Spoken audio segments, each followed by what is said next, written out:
Hai, kali ini saya akan menunjukkan cara melakukan redeem code di game Ni no Kuni.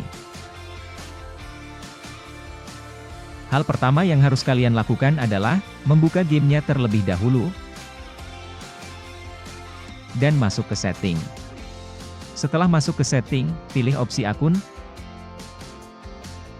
lalu klik tombol copy pada akun code. Setelah melakukan copy pada akun code, buka website kupon event untuk melakukan redeem code. Masukkan akun code ke bagian member code dan masukkan kupon yang berada di bawahnya member code. Terdapat 8 code yang dapat di-redeem pada saat video ini dibuat, dan kalian bisa melihatnya di sini.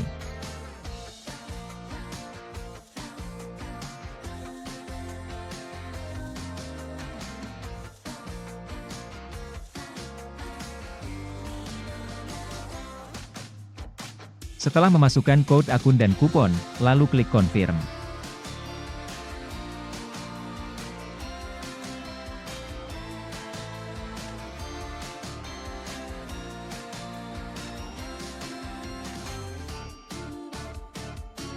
Jika kalian belum menutup gamenya, maka di dalam game tidak ada pesan masuk.